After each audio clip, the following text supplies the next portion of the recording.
Las víctimas inocentes del régimen de excepción se ven desamparadas ante el control total del aparato de Estado por parte del gobierno. Los tribunales, la Sala de lo Constitucional, las instituciones como la Procuraduría de Derechos Humanos y la Procuraduría General son meras receptoras de denuncias que no trascienden.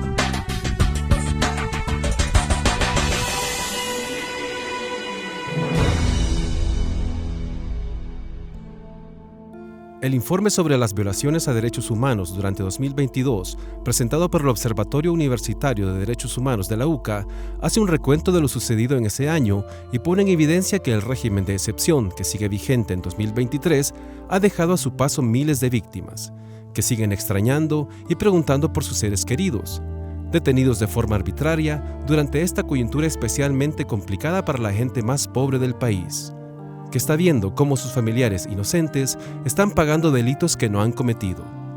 Los testimonios que se presentan a continuación son reflejo de esta realidad. Afectados por el régimen. Caso 1. Apenas con vida. Esto sobre mi esposo que estuvo 6 meses en prisión por lo del régimen. Él nunca tuvo problemas con la justicia, nunca. A los 3 meses de que había pasado la audiencia especial, yo fui a la Procuraduría nuevamente a hablar con el abogado. Le expuse todo el caso, le dije que yo tenía una condición de salud que la que no me permite trabajar. Tengo una discapacidad degenerativa en la columna, es lo que no me permite trabajar. Tengo 2 niños pequeños y solamente mi esposo era el que aportaba para la casa.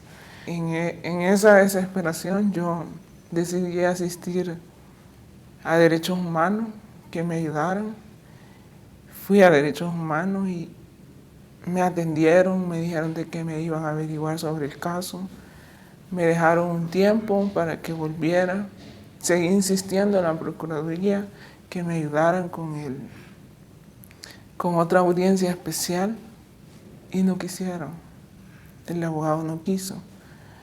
Y la última vez que fui, me dio miedo ir porque él me dijo que ya no me iba a volver a atender, que si me veía en la fila, ya no me iba a volver a atender porque ya me había dicho claramente que no se podía. Y yo solamente le dije, si yo insisto es porque yo sé que mi esposo está injustamente ahí adentro. Gracias a Dios el abogado privado me dijo que veía mi caso y que él le nacía de corazón ayudarme. Decidió ayudarme y me dijo de que tenía que pagarle hasta que mi esposo saliera. Me llamaron y me dijeron de que ya estaba en libertad. Porque aunque yo me decía siempre, no lo vas a encontrar como él se fue. Pero no me imaginaba verlo como estaba. Parecía un niño. No se podía casi levantar. No podía casi caminar de delgado que estaba. Que él me decía cada vez que él me cuenta, me dice, eso es doloroso. Y yo sé que yo fui injustamente allá a veces. Y hay muchas personas que están injustamente ahí también. Caso 2. 1 año sin saber nada. Ya hoy en 21 va a tener ya un año ya sin verlo, sin saber de él. Y es bien angustioso no saber nada de él, pues. Y duele bastante. Fíjese que él iba a trabajar Lo agarraron ahí por la casa. Cuando yo salí, ya lo tenían así manos arriba y ya lo estaban revisando todo a él. Y entonces llegué yo y me dijo el policía bien enojado, ¿y usted qué es de él? Me dijo, yo soy la mamá, le dije. Señor, ¿con qué me comprueba? Me dijo que usted es la mamá. Me dijo. Pues yo soy la mamá, le digo yo, y si quiere le compruebo, voy a traer mi DUI, le digo. Y fui a traer el DUI, porque ahí andaba un papel. Me dijo que aquí, me dijo, ahí lo han puesto, me dijo, que de una llamada que han hecho, me dijo. ¿Llamada de qué? Le dije. Y ya me dijo él, yo no sé, aquí una llamada han hecho de aquí de la colonia, me dijo. Y le dije yo, pero no, eso es mentira, si él no es nada, mira, a trabajar vale, digo yo. Y ahí él andaba un papel que le habían dado en la empresa, porque ya estaba eso del régimen, ¿verdad? Entonces ya le habían dado un papel a él para enseñárselos a los policías, y ni lo quisieron ni ver ni nada. Y entonces me dijo, no, ¿y para qué voy a ver eso? Le dijo el policía. Cálmese, me dijo, si no se pone bien, hasta usted me la voy a llevar, me dijo. Para Izalco lo llevaron. Ya de que se lo llevaron para allá, ya es bien fea. Uno pues espera lo peor, más así tantas noticias que salen en la tele, ¿verdad? Que lo golpean y todo eso. Todos los meses vamos a dejar paquetes, fíjese. Todos los meses es gastadera, que a veces pues se le lleva algo y a veces pues poco porque no alcanza, ¿verdad? El dinero. Entonces solo el abogado nos dijo, tráiganos los papeles y todo, le llevamos los documentos que pidieron, ¿verdad? Y de allí, cuando lo vamos a buscar al abogado, nunca está. Nunca se encuentra. Yo he visto que hay muchachos todavía. Hay muchachos que incluso, fíjense que hasta a veces paran, cuando ven carros así desconocidos, los paran a los muchachos. Los muchachos esos paran a los carros desconocidos a pedirles dinero. Y entonces, porque esos muchachos que andan así, a ellos no están presos y la gente inocente está presa. Por eso yo digo que esto es mentira, que todavía hay muchachos pues en las calles molestando a los vecinos. Caso 3. Inocente y sin poder ayudar a su esposa. Mi esposo fue capturado en la casa de su mamá el año pasado, en abril del año pasado.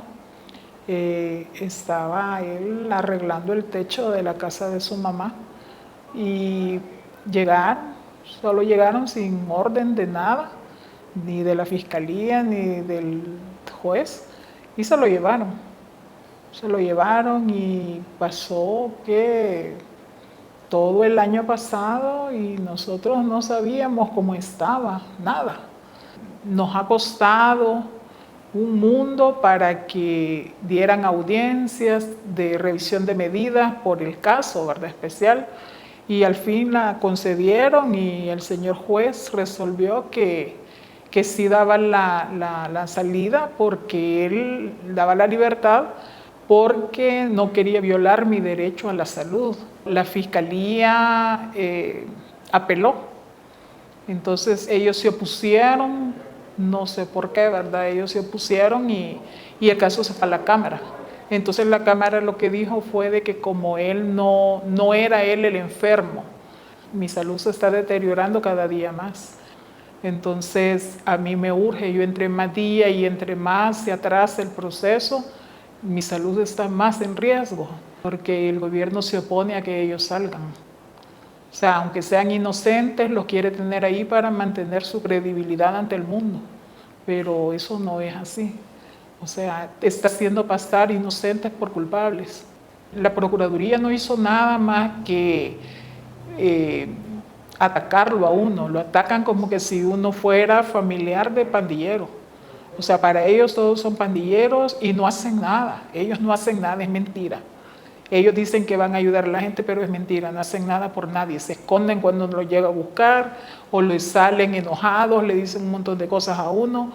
A mí hasta me han avergonzado ahí diciéndome un montón de cosas que para qué estoy yendo a buscar que salga, que me dijo incluso una licenciada que solamente que fuera amiga de Nayib iba a salir él. El informe del Observatorio de Derechos Humanos de la UCA señala 3 focos críticos que en 2022 violentaron los derechos humanos de la población. El abuso de las detenciones por parte de la Policía Nacional Civil y las Fuerzas Armadas de El Salvador. La saturación del sistema penitenciario, que llevó a un hacinamiento del 300% de su capacidad, a pesar de la construcción de la nueva cárcel, y también llevó a la muerte de personas bajo custodia estatal. Y el tercer foco de vulneraciones es la ausencia de un sistema de justicia independiente que garantice un juicio justo a las personas detenidas. Tanto la Fiscalía General de la República como el órgano judicial se han plegado a las directrices del órgano ejecutivo en la implementación del régimen de excepción. La policía y la fiscalía puede acusar a cualquier persona sin mayor elemento de prueba por agrupaciones ilícitas y obligar por ese tipo delictivo al juez o jueza a dictar prisión provisional. Y esa prisión provisional puede durar hasta 2 años. O sea, solo eso es una estrategia legal que no es ética, que no está basada en derechos humanos y que está en contra de todos los estándares de derechos humanos nacionales e internacionales, pero es una condición legal que le permite mantener en detención a las personas que la Fiscalía acuse por ese tipo delictivo. Es sumamente grave que, al menos desde nuestra perspectiva, este régimen de excepción surge de un fatídico y lamentable fin de semana sangriento del país, donde 87 personas fueron asesinadas. ¿Quién de estas 70.000 personas que están en este momento presas están siendo procesadas por estos delitos?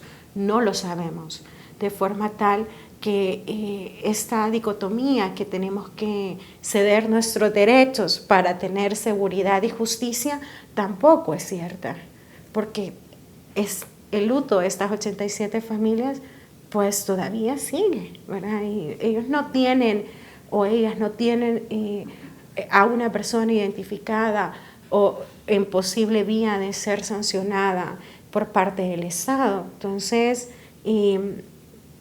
hemos pasado unos límites bastante peligrosos en este país y lamentablemente pues las experiencias a nivel mundial e incluso de la región nos dicen que esto es de carácter insostenible. Para defensores de derechos humanos, es muy importante que la población tenga en cuenta que la seguridad pública, la erradicación de pandillas o de cualquier tipo de violencia no implica la pérdida de derechos, ni tampoco la vulneración de sus derechos humanos por parte de las fuerzas estatales. De alguna manera se ha podido reducir la violencia de las pandillas en las comunidades, pero se han generado una serie de conflictos sociales, humanitarios, de derechos humanos en cárceles y en las mismas comunidades, que la gente desgraciadamente está aceptando ese costo con tal de vivir sin pandillas.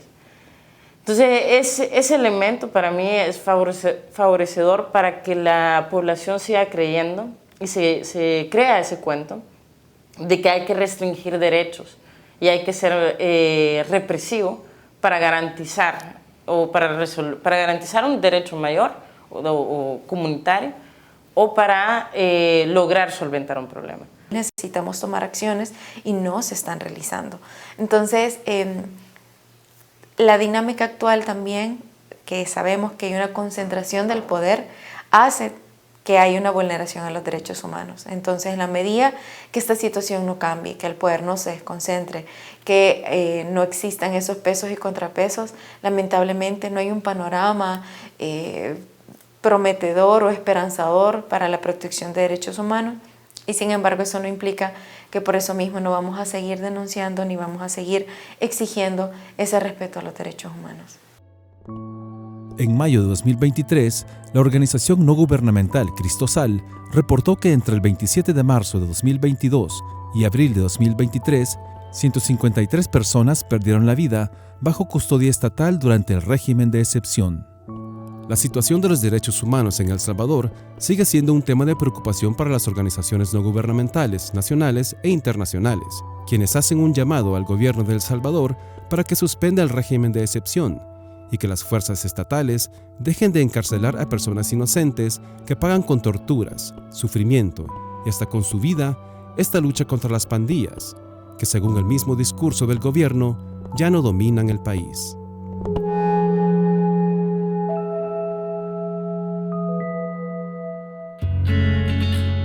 A continuación, el editorial. En 1987, la Comisión Mundial sobre el Medio Ambiente y el Desarrollo de Naciones Unidas definió el desarrollo sostenible como la satisfacción de las necesidades de la generación presente sin comprometer la capacidad de las generaciones futuras para satisfacer sus propias necesidades. El desarrollo sostenible debe basarse en tres pilares fundamentales: el desarrollo económico, el desarrollo social y la protección del medio ambiente de manera armónica y equilibrada. Sin embargo, ni el gobierno salvadoreño ni la mayoría del sector empresarial de nuestro país parecen haber comprendido bien estos conceptos. La visión de desarrollo se ha enfocado en favorecer y dinamizar la inversión económica sin importar el impacto medioambiental ni la afectación de las comunidades aledañas a los proyectos que supuestamente traerán desarrollo a nuestro país. Muestra de ello son los permisos otorgados por el Ministerio de Medio Ambiente y Recursos Naturales a proyectos urbanísticos que van a dañar zonas protegidas como Misata y el Valle del Ángel, y la construcción de megaproyectos con un gran impacto social y ambiental, como es el aeropuerto y el tren del Pacífico, o la construcción de los megacentros penales sin que se hayan realizado los correspondientes estudios de impacto ambiental, social y económico en el mediano, corto y largo plazo. La sostenibilidad pasa también por la participación de la población en las decisiones que la afectan. La falta de información, transparencia y legalidad para la ejecución de estos proyectos se ha convertido en la norma, lo que no permite ni a las comunidades directamente afectadas ni al resto de la población participar en decisiones que comprometen el presente y el futuro del país. Estos megaproyectos, que fácilmente son ocasión para la corrupción, se están realizando con total opacidad, sin los controles requeridos, sin la participación ciudadana, lo que facilita la actuación discrecional y un uso ineficiente o incluso perverso de los recursos disponibles. Esta forma de actuar es totalmente contraria a la democracia y no abona a que avancemos hacia un desarrollo sostenible e integral para nuestro país. El Salvador necesita un desarrollo fundamentado en una verdadera democracia económica, en la equidad social, en la sustentabilidad ambiental, la transparencia y la búsqueda del bien común. De lo contrario, seguiremos marginando a la mayoría de la población y otorgando privilegios a ciertos grupos que sin escrúpulos se aprovechan de los escasos recursos naturales, destruyen el medio ambiente sin pensar en las necesidades de la población salvadoreña actual ni de las futuras generaciones.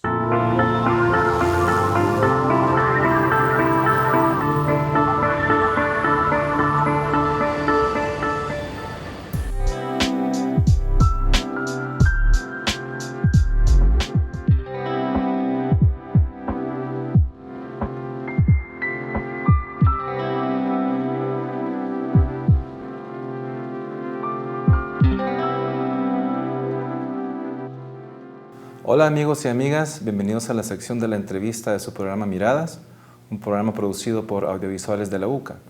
Este día tenemos como invitado a Ricardo Castañeda del Instituto Centroamericano de Estudios Fiscales, con quien hablaremos sobre el panorama económico de El Salvador en este último año de la administración Bukele.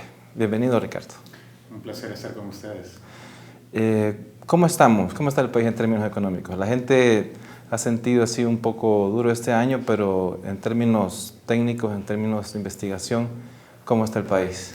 Mira, si uno lo ve con los datos fríos, especialmente cuando ve el tema económico, uno de los indicadores que siempre salta a la vista es el tema del crecimiento económico como tal. En 2022, El Salvador creció apenas 2.6% y fue la economía de Centroamérica que menos creció. Para 2023, las perspectivas son que todavía la economía crecería menos y que además seguiría siendo el país que menos crece en la región centroamericana. Obviamente esas no son buenas noticias. A esto hay que sumarle hechos como, por ejemplo, que en 2022 El Salvador tuvo un saldo de inversión extranjera directa negativo. ¿Qué significa esto? Que salió más dinero de inversionistas salvadoreños hacia afuera que el dinero que ingresó de inversionistas extranjeros al país. Obviamente esto se traduce en implicaciones reales para la familia. No es necesario ser economista para saber que el 2022 fue particularmente complicado para las familias salvadoreñas porque todo estaba más caro. Los niveles de inflación de El Salvador, que también hay que decirlo que ha sido un fenómeno mundial, estuvieron alrededor del 7%. Sin embargo, cuando uno coloca la lupa, es en el tema de alimentos y bebidas no alcohólicas donde el incremento fue mayor, prácticamente un incremento del 14%. ¿Esto qué significa? Que si las familias no aumentan sus ingresos, al estar todos los productos más caros, se pierde su poder adquisitivo, tienen que comprar menos productos o comprar productos de menor calidad. Pero a mi juicio quizás el indicador que más nos permite saber cómo está la situación de un país es la pobreza. Y los datos oficiales lo que reflejan es que en El Salvador tanto la pobreza como la pobreza extrema han aumentado. De hecho, si uno hace una comparación entre 2019 y 2022, la pobreza extrema casi se duplicó. Estamos hablando de 176,000 personas más o menos que no estaban en situación de pobreza extrema y que ahora sí lo están. ¿Qué significa estar en situación de pobreza extrema? No tener los ingresos suficientes siquiera para comprar la canasta de alimentos. Y cierro indicando en este panorama general que quizás todavía más grave que la pobreza es el tema del hambre. Y los datos de diversas agencias de Naciones Unidas indican que en El Salvador la inseguridad alimentaria ha aumentado. Prácticamente entre 2019 y 2021, el 46.5% de la población padeció inseguridad alimentaria.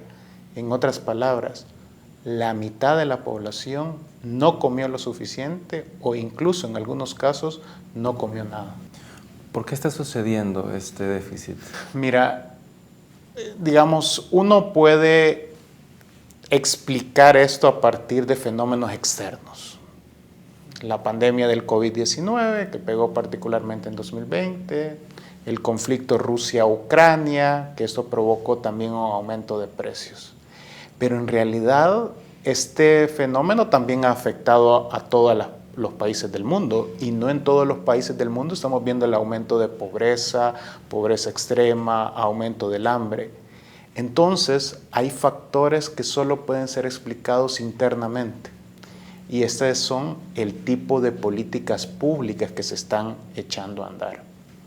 Justo se acaban de cumplir 4 años de este gobierno. Cuando uno intenta hacer una revisión y evaluación, lo primero que haces es ir a ver el plan de gobierno. En el portal de transparencia, donde están todas las entidades públicas, dice que el plan de gobierno está en proceso de elaboración, faltando 1 año. Si tú no tienes claro cuál es el rumbo, cuáles son las prioridades, lo más seguro que vaya a ocurrir es que prime la improvisación. Y la improvisación, aun cuando en ocasiones te puede salir bien, lo más seguro es que te va a salir mal. Y prácticamente en el caso de El Salvador hay problemas estructurales que los viene acarreando de muchas décadas y a los cuales también se complejiza. Por ejemplo, al ser una economía dolarizada, prácticamente el único instrumento que tiene el gobierno es el presupuesto público para dar respuestas. Y me quiero concentrar en un ejemplo de lo que sucedió el año pasado en este momento en el cual todos los precios estaban aumentando. La medida estrella del gobierno fue un subsidio a los combustibles. Prácticamente ahí fue donde se establecieron más recursos. Esa es una mala medida. ¿Por qué? Si uno de nosotros dos, que no es el caso, tuviera un Ferrari, que implicaría que tiene ingresos suficientes para poder adquirir un bien de lujo, cada vez que hubiéramos ido a la gasolinera nos hubiéramos visto beneficiados de ese subsidio. En cambio, pensemos ahora en una mujer del área rural que ni siquiera utiliza transporte público. Esa mujer no se vio beneficiada de ese subsidio, a pesar que cada vez que iba a la tienda, al mercado, al supermercado, todos los productos estaban más caros. Entonces, cuando tú desde el diseño de políticas públicas no proteges a los sectores que más lo necesitan, obviamente los resultados son estos que hemos hablado, ¿no? Por ejemplo, en el 2022, fíjate que hubieron recortes en áreas de educación, hubieron recortes en el primer nivel de atención de salud, hubieron recortes en programas específicos dirigidos, por ejemplo, a proteger a los adultos mayores en los municipios de extrema pobreza. Más allá de los colores políticos que alguien pueda tener, yo siento que es importante asumir el rol ciudadano, que al final la administración pública lo que hace es administrar los impuestos que paga toda la población, y esos impuestos deben de traducirse en bienes y servicios públicos que realmente permitan mejorar el bienestar de la población. Y eso no está sucediendo porque incluso en las propias encuestas la población dice: el principal problema que tengo es el problema económico. Y donde peor está siendo evaluado el gobierno justamente es en el tema económico. Sin embargo, creo que es muy simbólico que en el discurso de los 4 años del presidente Bukele sobre el tema económico no dijo ni una sola palabra. ¿Será porque invirtió más en seguridad? Claro, es decir, creo que en términos de la imagen y de la popularidad, que es quizás el indicador más importante de la actual gestión gubernamental, me parece que la actual gestión gubernamental no ve tanto los indicadores de desarrollo, no le preocupa tanto que haya aumentado la pobreza, haya aumentado el hambre, sino que hay una obsesión prácticamente por el tema de la popularidad. Mientras los niveles de popularidad estén bien, pues según ellos todo estará bien. Entonces, claro, si el tema de seguridad es el que la población salvadoreña te está reconociendo como es el, digamos, donde más avances se han tenido, a pesar de las distintas violaciones de derechos humanos que han mostrado organizaciones internacionales y nacionales de derechos humanos, es obvio que ahí te vas a concentrar. El punto es que estos problemas económicos estructurales, en la medida que tú no le vas dando respuesta, cada vez se van a ir siendo más grandes. Y va a llegar un momento en que inevitablemente la población va a demandar respuestas. Porque pasar de los aplausos a los abucheos cuando tienes el estómago vacío es muy rápido. Y eso la historia de la región, del mundo, lo ha demostrado. Sí, en términos de deuda también, nos hemos ido endeudando cada vez más. ¿De cuánto estamos hablando a nivel de deuda? ¿Qué implicación tiene esto en cuanto a la economía del país? Mira, usualmente el indicador que se utiliza más de deuda es la deuda como porcentaje del Producto Interno Bruto, es decir, como porcentaje de todo lo que se produce en el país. Actualmente los niveles de deuda rondan el 80%, es decir, que por cada $100 que se producen, $80 ya se deben. Pero a mi juicio, quizás el problema principal relacionado con la deuda es que sea contratada deuda muy cara. Y eso significa que cada año del presupuesto tú tienes que ir sacando más recursos. Por ejemplo, para 2023, 1/4 parte del presupuesto se va a ir en pagar deuda. Es decir, más recursos que lo que vas a destinar para educación o los que vas a destinar para salud. Ya eso te habla de un problema serio. Y además hay que decirlo que actualmente el gobierno tiene serias dificultades para lograr financiamiento externo. Por ejemplo, el principal mecanismo que se había utilizado históricamente era la colocación de bonos en mercados internacionales. La última colocación el país la hizo en julio de 2020. Durante todo este tiempo no la ha hecho. ¿Por qué? Porque ahora la tasa de interés que le cobrarían al país, y al país quiero decir a toda la población, sería muy alta. ¿Por qué?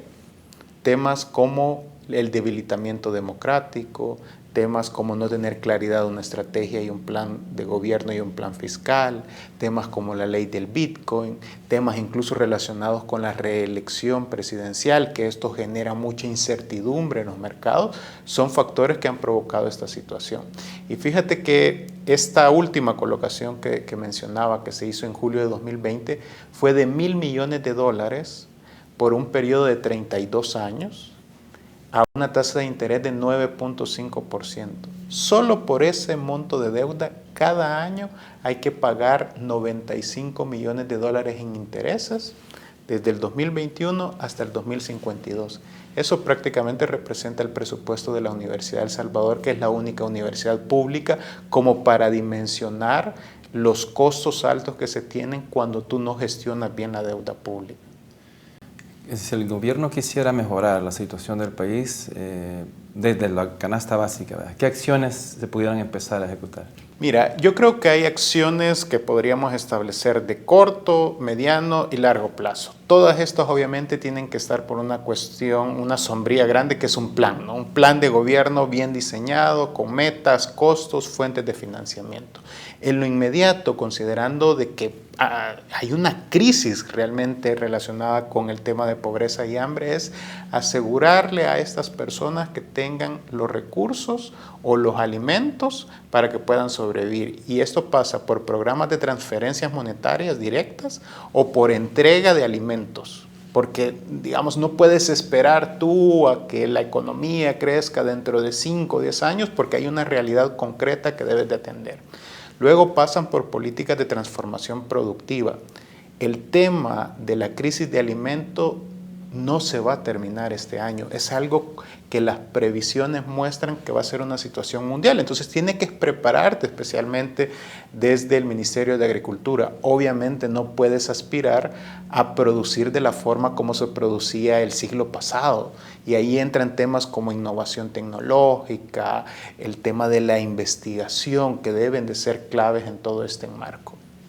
Luego hay temas que siguen siendo una tarea pendiente, por ejemplo la educación. Las tasas netas de matrícula incluso han caído en algunos sectores. Actualmente 1 de cada 3 niños, niñas y adolescentes está fuera de las escuelas. Y si tú no inviertes en la niñez, realmente las aspiraciones que puedes tener en el futuro son muy pocas. También lo mismo sucede con el tema de salud, con el tema de infraestructura. Es decir, y yo creo que es muy importante que la población lo sepa, ¿verdad? Resolver los problemas de la sociedad no se hacen por arte de magia, ¿verdad? Ni se hacen únicamente a través de discursos, se hacen a través de políticas públicas bien diseñadas, bien financiadas y que realmente permitan poner en el centro las prioridades de la población, especialmente de quienes más lo necesitan. Ya para ir terminando, Ricardo, el tema de las remesas siempre son importantes para el país. Cada vez nos hemos hecho más dependientes de las remesas. Si uno compara, por ejemplo, en la última década, las remesas allá por 2011, 2012 representaban alrededor del 16% del PIB. Ahora representan el 25% del PIB, es decir, una cuarta parte de lo que se produce en el país, ¿no?, para dimensionarlo. Yo digo que si por un momento hiciéramos un ejercicio hipotético y quitáramos las remesas, realmente estaríamos hablando de una catástrofe económica en el país. Las remesas son el dique que permite que incluso los niveles de pobreza, hambre, no sean más graves de los que ya tenemos. Obviamente esto implica que tu principal producto de exportación siguen siendo las personas y eso obviamente es una mala noticia porque Así como existe el derecho a que las personas puedan migrar, también debería existir el derecho a que las personas encuentren en su país todas las condiciones necesarias para no huir. Así que la economía salvadoreña en términos generales sigue dependiendo de las remesas. Ok, muchas gracias Ricardo por la entrevista. Un placer, como siempre, estar con ustedes.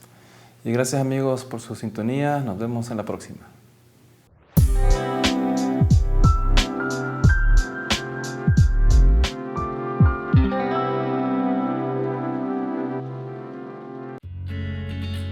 En Miradas, damos paso a la sección musical.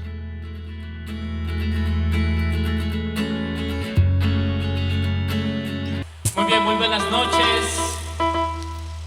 Somos parte del programa Becas Mártires de la UCA. Y la siguiente canción, bueno, la canción que vamos a interpretar en estos momentos, va dirigida no solamente a la comunidad universitaria, sino a cada uno de los estudiantes activos de todas las universidades y de todos los niveles educativos, porque no es fácil estudiar, estudiar es de valientes. Esta canción se titula Nunca fue fácil.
Noches de desvelo, cansado o enfermo,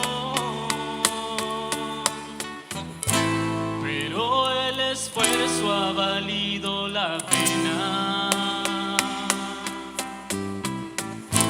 Y ahora disfruto lo que me espera, porque cada una de las metas que quise alcanzar, todo lo que un día quise lo pude intentar. Poco a poco ver mi sueño hacerse realidad, y ya sé que nunca fue fácil lograr. Cada una de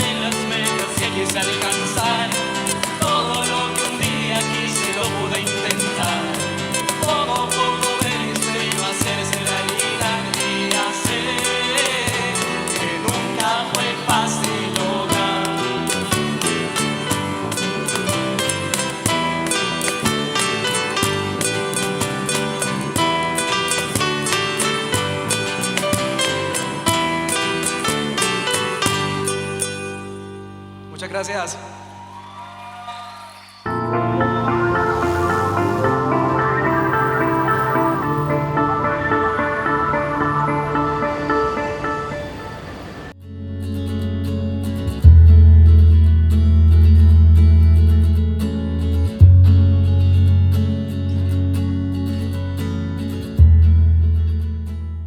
El 1 de junio, el gobierno de Nayib Bukele cumplió 4 años de gestión.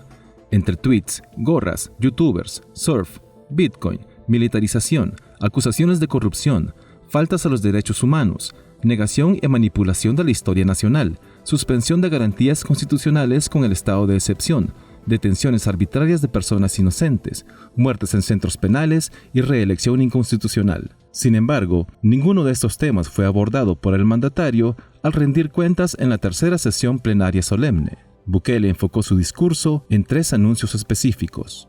Aquí en mis manos, la propuesta para reorganizar la división político-administrativa de El Salvador. Vamos a reducir el número de alcaldías del país de 262 a 44. Los municipios actuales se convertirán en distritos, que a su vez integrarán estas nuevas 44 alcaldías.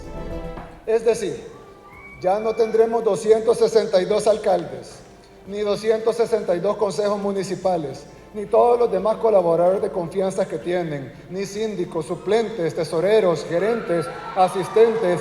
Ahora bien, esta decisión sí nos va a permitir varias cosas.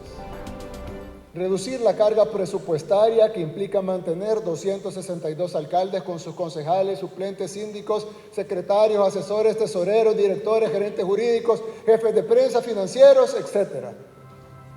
Hacer una distribución más equitativa de los impuestos y que los municipios pobres puedan recibir más y al pasar a formar parte de otro conglomerado de municipios con mejores ingresos. Realizar grandes obras que puedan beneficiar a varios municipios desde las alcaldías, que ahora no pueden hacerse por burocracia o por leguleyadas. En su discurso, el presidente dejó de lado temas como la crisis en la agricultura, la inflación en el país, el incremento de la canasta básica, las 153 muertes que Cristosal ha documentado dentro de los centros penales en el marco del estado de excepción. No habló de medidas de reparación para las 5.000 personas inocentes que fueron arrestadas y liberadas hasta mediados de mayo de 2023, y no mencionó las pérdidas ocasionadas por la caída en el valor del Bitcoin desde finales del año pasado, que suman alrededor de $67 millones. En cambio, otro punto que le dio prioridad es proponer la reducción del número de diputados que puedan pertenecer a la Asamblea Legislativa. El segundo anuncio que les traigo es, ustedes tendrán que votarlo, por supuesto, esta es una propuesta, espero que pase, para reducir este órgano a 60 diputados. Esta asamblea tenía 60 diputados, no es un número antojadizo que nos hemos inventado o que se nos ocurrió en el gobierno, pero Arena y el FMLN en esa farsa que firmaron, en su momento añadieron 24 diputados más a la Asamblea Legislativa para asegurar los curules de sus amigos sin perder los otros curules. Bukele expresó que espera la aprobación de ambas propuestas antes de la elección presidencial del 2024. También anunció el inicio de lo que llamó la guerra contra la corrupción. Así que mi tercer y último anuncio, el más importante de los 3 que daré esta noche, es que hoy declaramos la guerra contra la corrupción. Creo que algunos se han dado cuenta que no nos acompaña esta noche el señor Fiscal General de la República. Es porque en este momento el Fiscal General se encuentra allanando y extinguiendo el dominio de todas las propiedades de Alfredo Cristiani. En este momento, la Fiscalía General de la República está ingresando a su mansión en Santa Elena, a su casa en el lago de Coatepeque, a la droguería Santa Lucía, e incautando todos esos bienes que pasarán a posesión del pueblo salvadoreño. Para finalizar, el presidente de la República dejó en claro que se actuará sin distinciones en esta guerra contra la corrupción. Así como desplegamos fuerzas de seguridad del Estado y acorralamos a los pandilleros hasta llevarlos a la cárcel, así también actuaremos con los delincuentes de cuello blanco, vengan de donde vengan.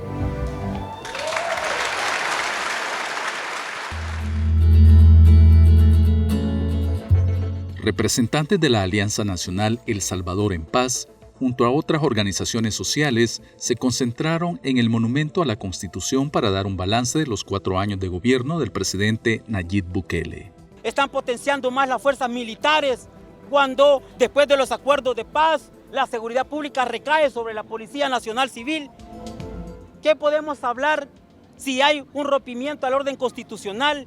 ¿Qué podemos hablar si no se respeta la democracia, si amordazan a los medios de comunicación? Hoy la policía llega y detiene a los medios por estar tomando fotografías en lugares que dicen ellos que no lo pueden hacer.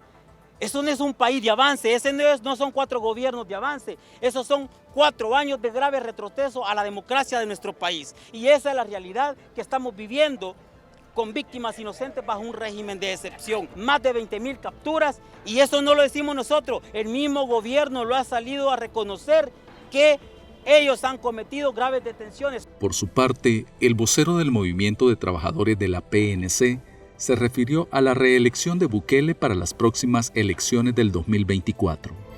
La reelección es inconstitucional. Ahí no hay más que buscarle explicaciones. Pero ¿qué es lo que han hecho ellos? Yo, presidente, pongo a mis magistrados y que me hagan una resolución favorable a mí como presidente, donde se interpreta la Constitución y dice que sí se puede reelegir. Pero hay una cantidad de artículos en la misma Carta Magna que dice que no se puede. ¿Y cuál es la gran excusa? No, es que el pueblo pide que yo siga. Pues sí, pero el pueblo, ¿cuándo ha sabido qué es lo que quiere? ¿Cuándo ha sabido el pueblo qué es lo que quiere? La Constitución establece los límites. El pueblo puede querer tener a Bukele hasta que se muera, pero ¿lo permite la ley? Esa es la gran pregunta.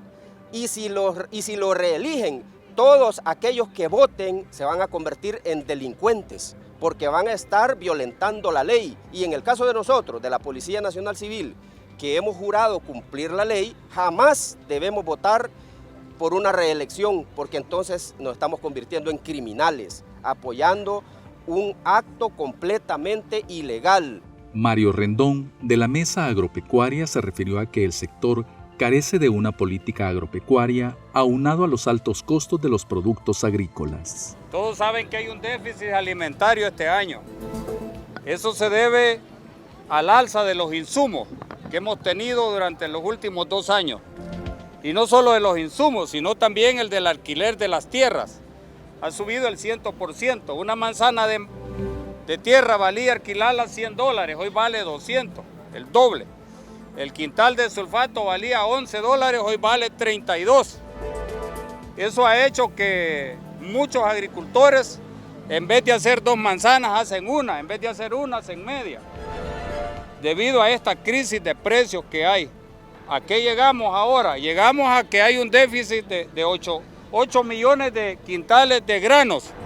Y por eso ustedes están viendo y van a seguir viendo el alza del frijol, el alza del maíz, el alza del arroz, todo va a subir más todavía. Nosotros habíamos predicho de que a finales de mayo los frijoles iban a estar a 1.50, ya están a 1.50. Que el maíz iba a llegar a $40 el quintal, ya está a 35, 38. Estamos hablando de que en junio vamos a estar a 1.50 y a $40 el maíz. ¿Eso qué significa? Que las pupusas van a ser más caras, las tortillas más caras. Lastimosamente hemos estado en diálogo con el gobierno diciéndole la situación y no han podido reaccionar a eso. El presidente Nayib Bukele cumple este jueves 1 de junio 4 años al frente del gobierno de El Salvador, contando por un lado con el apoyo por la reducción de homicidios y por otro siendo criticado por violaciones a derechos humanos. Este es el centro escolar Cantón El Triunfo, ubicado en una zona rural del municipio de Santa Tecla. En él estudian 186 niños y niñas desde parvularia hasta 9º grado, en turnos matutino y vespertino. El centro educativo posee varias necesidades, pero son 2 las más apremiantes, según su director. Las necesidades prioritarias que tenemos son los servicios sanitarios que son de fosa.